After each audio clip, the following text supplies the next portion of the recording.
became so wealthy at such a young age. 제가 상속을 포기할 거니까요.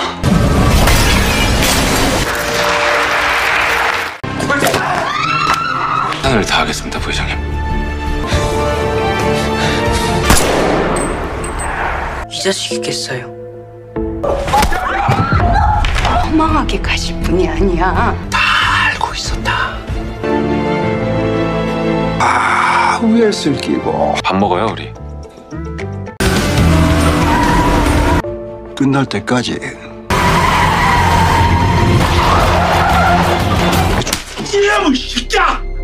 할아버지 오시고 지금 올라갑니다. 240억 다 찾아갔다 카대. 최종 부도 처리됐습니다. 알아본 모양이네요. 야, 어디가? 대통령님을 만나야겠습니다. Hai guys, kembali lagi dengan Mimin. Kali ini saya akan menceritakan drama Korea berjudul Reborn Rich yang dirilis tahun 2022. Sebelum dimulai, jangan lupa subscribe, like, dan komen ya biar channel ini bisa lebih berkembang. Drama ini mengisahkan kehidupan Hyunwoo diperankan oleh Song Joong-ki, seorang manajer manajemen aset masa depan yang bekerja untuk Sunyang Group. Pengabdian dirinya kepada perusahaan sudah lebih dari 1 dekade. Dia mengurusi semua kebutuhan anggota keluarga yang terlibat dalam perusahaan Sunyang. Hingga suatu hari, Hyunwoo dituduh melakukan penggelapan dana perusahaan oleh keluarga Sunyang dan tewas terbunuh. Hyunwoo kemudian bereinkarnasi. Pada kehidupan keduanya, dia masuk ke dalam tubuh Jin Do-jun, cucu terakhir keluarga Sunyang. Dia mendapati dirinya berada di masa lalu yaitu tahun 1987. Jin Do-jun sendiri pada masa kini telah meninggal. Dengan identitas barunya, dia mencari tahu siapa yang membunuhnya. Bagaimana cerita selanjutnya? Langsung aja kita masuk ke alur ceritanya. Di awal cerita diperlihatkan pegawai Sunyang Group sibuk mempersiapkan acara pembukaan patung mendiang pimpinan Jin Yang Chol. Kemudian pemimpin grup Sunyang bernama Yongki dan istrinya tiba. Selanjutnya putra Yongki bernama Song Jun dan istrinya bernama Hyunmin datang. Song Jun menemui ayahnya untuk memberitahu bahwa dia akan melepas warisannya sebagai penerus grup Sunyang, yang tentu saja membuat Yongki marah. Tapi tetap saja dia memaksanya untuk menerima warisan demi kebaikannya. Song Jun tidak mau dan langsung pergi. Tiba-tiba Yongki merasakan dadanya sakit dan langsung jatuh. Sementara itu, acara akan segera dimulai dan para undangan sudah hadir. Hyunwoo tidak melihat Yongki dan putranya di meja mereka. Jadi dia bergegas ke ruangannya karena acara akan segera dimulai. Ketika dia membuka pintu ruangan, dia melihat Yongki sudah di lantai dan Song Jun kabur. Direktur keuangan bernama Kim mengumpulkan semua anggota keluarga dan memberitahu bahwa Yongki sedang menjalani operasi darurat infak miokat akut. Dan acara akan dilanjutkan karena jika dibatalkan akan menyebabkan harga saham grup Sunyang turun. Mereka memutuskan Song Jun yang akan berpidato mengumumkan restrukturisasi manajemen perusahaan menggantikan ayahnya. Hyunmin menyuruh Hyunwoo untuk menemukan Song Jun dalam waktu 30 menit. Jika gagal, dia akan dipecat. Hyunwoo pergi ke apartemen Song Jun. Ketika masuk, dia melihat Song Jun lagi ngamuk dan memukul barang-barang hingga mengenai dirinya.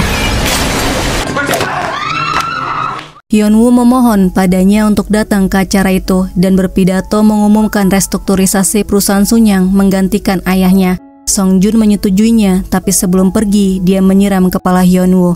Hyunwoo berhasil mengerjakan tugasnya walaupun dia diperlakukan seenaknya. Setelah itu, Hyunwoo datang ke rumah ayahnya. Hari itu bertepatan dengan hari kematian ibunya. Adiknya memberikan pulpen dari gaji pertamanya. Dia sudah bekerja dan tidak ingin bergantung pada kakaknya lagi. Ayahnya juga mengatakan bahwa saat ini dia seharusnya sudah mulai berpikir untuk memikirkan dirinya sendiri dan berkeluarga. Mendengarnya, Hyunwoo malah marah. Dia merasa diremehkan, tidak bisa membiayai mereka. Akhirnya dia memilih pergi sebelum selesai makan. Suatu hari, kantor Hyunwoo digeledah oleh jaksa Seo Min Yong dan timnya dari anti korupsi. Mereka mengambil semua berkas dan komputer di departemen Hyunwoo karena mencurigai Sunyang Chemicals dan Sunyang World menyimpan dana hasil korupsi yang sangat besar. Tiba di kantornya, mereka menemukan komputer yang mereka sita ternyata baru, belum pernah digunakan dan hanya berisi sejarah Sunyang Group. Sebelum jaksa dan timnya datang, Hyunwoo sudah menyimpan semua berkas penting di ruang rahasia dan mengganti semua komputer. Saat itu, salah satu bawahannya melaporkan ada berkas dengan nilai transaksi yang besar selama bertahun-tahun. Setelah Hyunwoo memeriksanya, dia melaporkannya pada Kim bahwa Sunyang Mikro hanya perusahaan palsu di atas kertas yang melakukan transaksi dengan salah satu anak perusahaan Sunyang. Jadi seseorang menyedot uang dari anak perusahaan Sunyang ke perusahaan di luar negeri yaitu Sunyang Mikro. Di luar dugaan Hyunwoo, Kim menghancurkan dokumen itu dan mengatakan bahwa dokumen ini seharusnya sudah lama dibuang. Hyunwoo kemudian melaporkan Sunyang Mikro pada Songjun.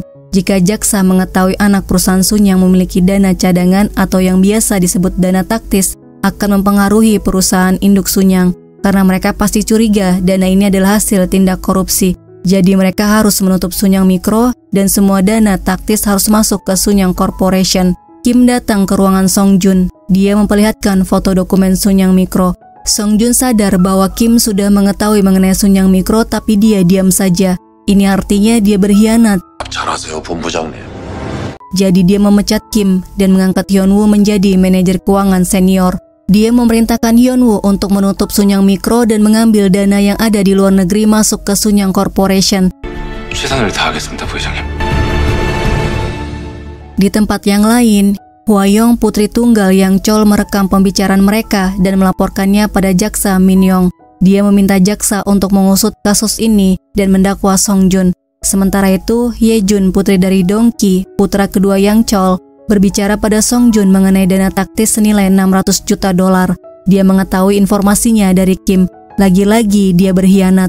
Jadi sekarang anak-anak dari Yang Chol mengetahui mengenai dana taktis senilai $600 juta yang berada di luar negeri. Hyunwoo datang ke sebuah bank di Turki. Dia menarik semua dana milik Sunyang Mikro.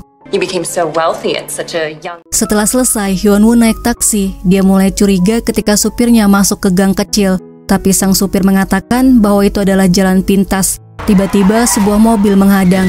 Dia lari sekuat tenaga menuju tempat ramai.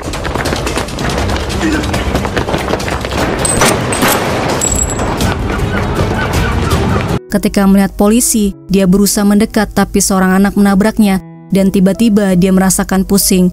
Anak-anak berkerumun menutupi Hyunwoo jadi polisi tidak melihatnya. Ternyata anak yang menabraknya menyuntikkan obat padanya. Hyunwoo dibawa ke pinggir tebing. Dia melihat bawahannya membawa tas berisi uang dan kemudian dia ditembak. Ketika terbangun, dia berada di sebuah mobil di tubuh seorang anak. Setelah turun dari mobil, dia melihat seluruh keluarga Sunyang ada di hadapannya. Kemudian datang pendiri Sunyang yaitu Jin Yang Chol yang seharusnya sudah meninggal 20 tahun yang lalu. Hyunwoo bertanya siapa dirinya pada nenek yang ada di hadapannya. Nenek memberitahu bahwa dia adalah Jin Do-jun, cucu bungsu keluarga Sunyang. Do-jun kemudian melihat tahun menunjukkan 1987. Terkejut, dia ada di masa lalu. Setelah itu mereka datang ke rumah kakeknya karena hari ini adalah hari ulang tahun kakeknya.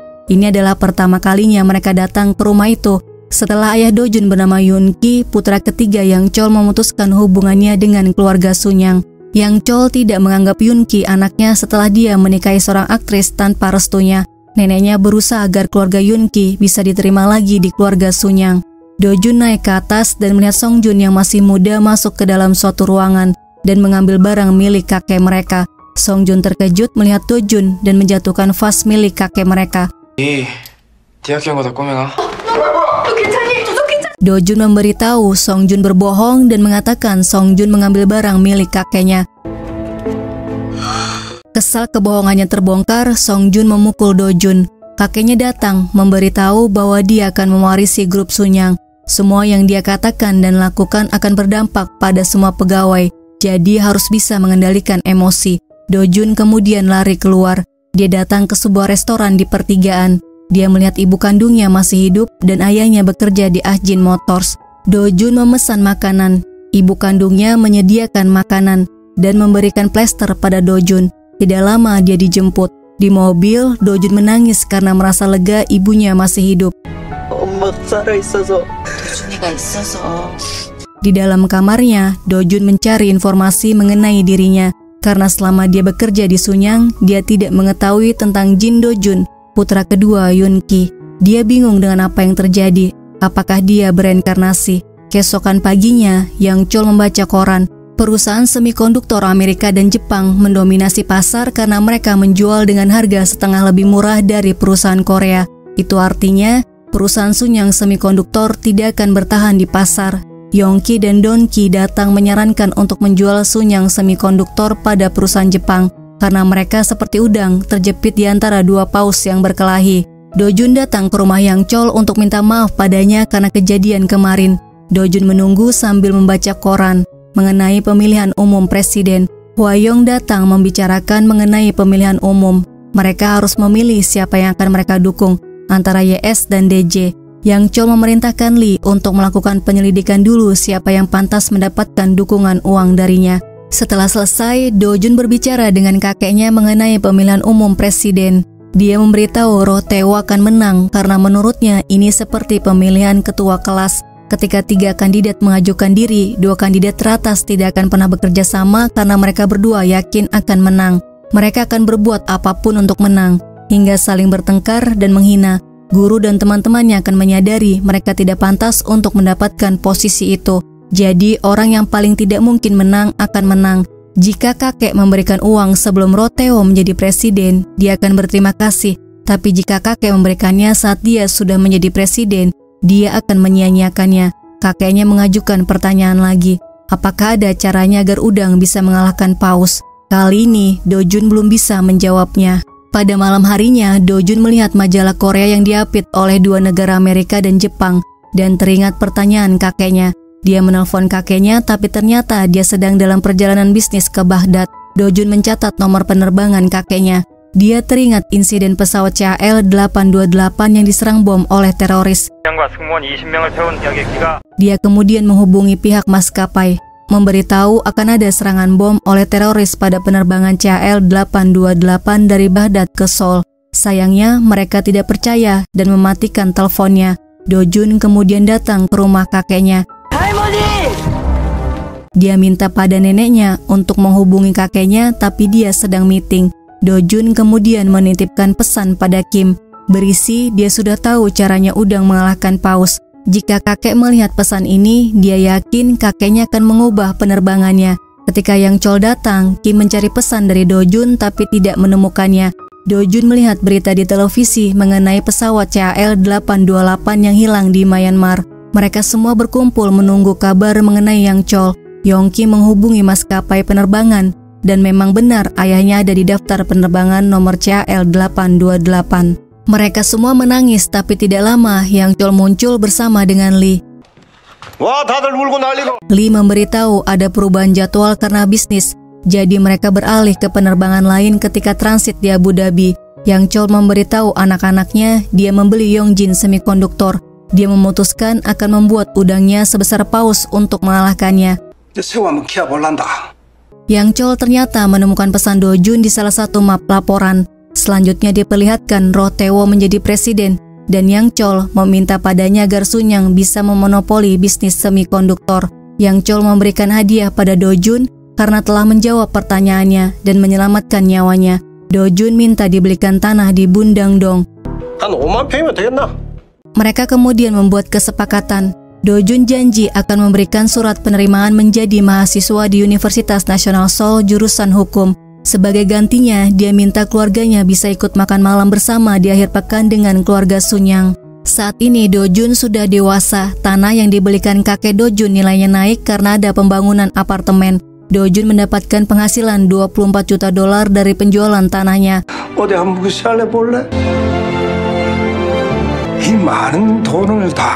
Lee memberitahu Dojun menukar uangnya menjadi dolar pada Yang Chol.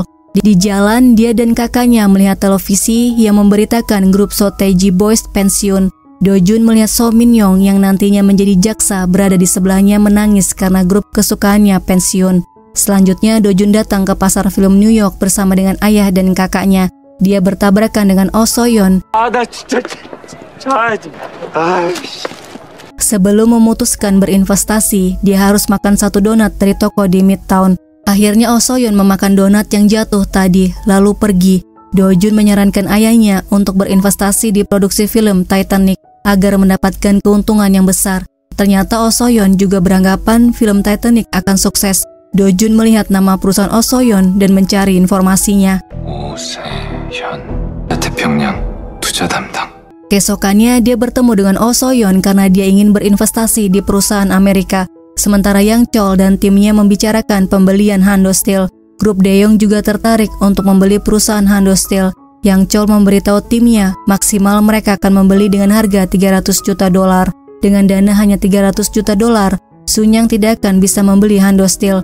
Mereka melapor ada perusahaan asing yang menawar $500 juta untuk membeli Hando Steel, yang ternyata adalah perusahaan Oh-soyeon bernama Power Shares. Yongki menyuruh Kim untuk menyelidiki Oh-soyeon. Sementara itu, Do-jun sudah mulai masuk kuliah. Teman-temannya mengundangnya untuk makan bersama klub bergengsi yang berisi anak dari keluarga kaya. Setelah itu Do-jun bertemu dengan Yong-min yang telah mengetahui bahwa dia adalah cucu dari grup Sunyang. Do-jun mengajaknya makan bersama di klub bergengsi. Sebagai gantinya, dia akan memberitahu kapan So Tae-ji akan tampil lagi. Pada malam hari ketika bertemu, Do-jun memberitahu So Tae-ji akan tampil lagi pada musim panas tahun 2000. Do-jun memperkenalkan Yong-min pada anggota klub bergengsi. 환영이야. Yong-min marah setelah mengetahui bahwa dia diajak ke pertemuan perkumpulan calon penjahat dan dia merasa tidak cocok berada di tempat itu. Jin Yang Chol dan yang lainnya sedang mengawasi balapan mobil secara langsung. Sunyang Motors bersaing dengan Daeyoung Motors. Pemimpin dari Daeyoung juga datang. Sunyang dan Daeyoung adalah dua perusahaan besar yang memperebutkan Hando Steel untuk mendukung bisnis otomotif mereka. Keesokan harinya, seseorang mengambil foto Do-jun dan Oh-soyeon. Dia kemudian memberikan fotonya pada Dongki dan sampai ke kakeknya Yang Chol. Televisi kemudian memberitakan Daeyoung memberikan penawaran $600 juta untuk membeli Hando Steel. Sunyang terkejut dari mana Daeyoung mendapatkan pendanaan. Adegan berikutnya, Yong-min mengantar bunga dari Rachel ke kamar Do-jun. Yong-min sedang bekerja paruh waktu di hotel itu. Bunga itu untuk Oh-soyeon yang sedang berulang tahun. Yong-min memberikan voucher makan gratis di hotel sebagai hadiah ulang tahun. Mereka berbicara mengenai menaikkan harga beli Hando Steel menjadi $700 juta. Kemudian terlihat alat perekam di dalam bunga. Yang Chol mendengar rekaman suaranya dan dia menyangka Do-jun adalah pemilik Power Shares. Yang Chol bertemu dengan Oh-soyeon bertanya apakah pemilik Power Shares adalah cucunya Do-jun.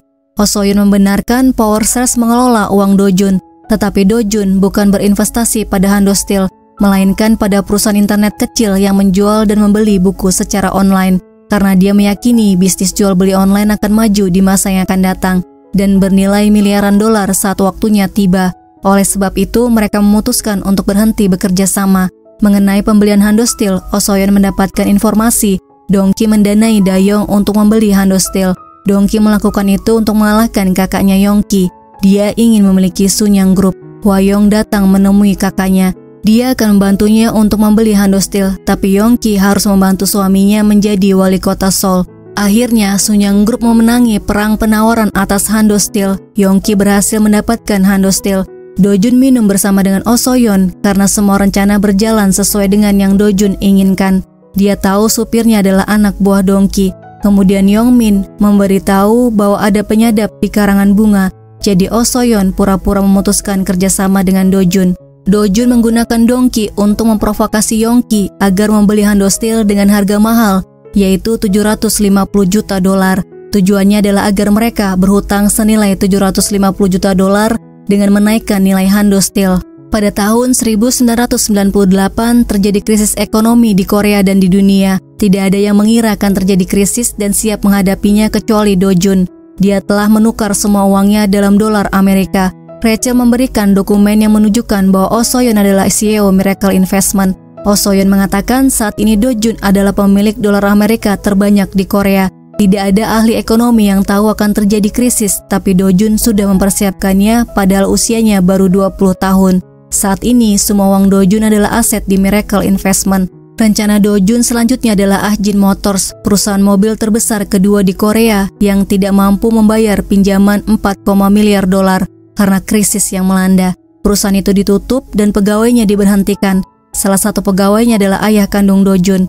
Yang Chol memutuskan akan membeli Jin Motors untuk memperbesar Sunyang Motors, hingga membuat putranya terkejut karena mereka tidak memiliki dana untuk membelinya. Terlebih lagi sedang terjadi krisis yang menyebabkan nilai dolar menguat.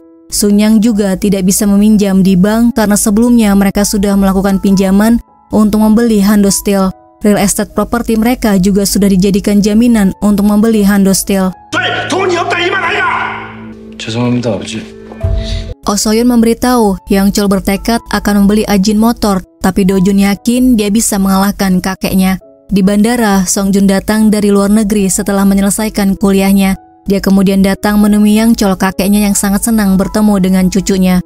Oh So-yeon dan Resel datang menemui pemimpin Ajin Motors untuk memberikan penawaran pembelian Ajin Motors. Miracle Investment akan menjamin pembelian para pegawai dan hak manajerial Ajin Motors. Sementara itu Do Jun meminta kunci mobil pada supirnya. Dia memberitahu supirnya bahwa dia sudah tahu dia adalah anak buah Dongki. 알고 계셨습니까? Do Jun datang ke restoran pertigaan dan menemukan banyak tagihan di pintu. Tidak lama ibunya datang. Dia memesan kimchi dan tidak memakan kuning telurnya. Ibunya mengatakan dia sangat mirip dengan putranya. Ayahnya datang membawakan bunga, tapi ibunya malah marah karena mereka tidak punya uang. Mereka kemudian bertengkar karena suaminya masih melakukan demo untuk mendapatkan haknya di Ajin Motors, bukan mencari pekerjaan. Keesokan harinya, Do Jun datang ke gedung Sunyang. Dia bertemu dengan Hyunmin di lift yang kegeeran ketika Do Jun melihat ke arahnya terus. Ternyata, tag baju Hyunmin belum dilepas. 일 가느라 급하게 서둘렀다는 거 정도는. Hyunmin datang untuk bertemu Yang Chol yang sudah bersama dengan ayahnya. Dia dipertemukan dengan Song Jun. Mereka dijodohkan oleh orang tua mereka. Ayah Hyunmin memiliki perusahaan media cetak Hyunsong yang akan membantu bisnis Yang Chol, oleh sebab itu mereka dijodohkan. Lee melaporkan Miracle Investment mengambil alih Ajin Motors. Pemimpin Miracle Investment adalah Oh So-yeon, mantan pemimpin Power Shares. Sebelum Yang Chol pergi, dia bertemu dengan Do Jun dan memberitahu Oh So-yeon berusaha untuk mengambil alih Ajin Motors. Do Jun bertanya pada kakeknya kenapa dia menentang pembelian tenaga kerja. Yang Chol menjawab, saat membesarkan pelayan, tidak boleh memberikan rumah bagus dan perut yang kenyang, agar mereka tidak berpikir mereka adalah majikan. Setelah itu, Do Jun bertemu dengan Song Jun lagi setelah sekian lama. Dengan bantuan media cetak Hyunsong, Yang Chol membuat berita memprovokasi agar Ajin Motors tidak jatuh ke tangan investor asing. Karena itu artinya perusahaan asing akan menguasai Korea. Selain itu, menantu Yang Chol, Chang Jae yang bekerja sebagai jaksa, memberikan bukti pemimpin Ajin Motors melakukan korupsi pada ayah Hyunmin.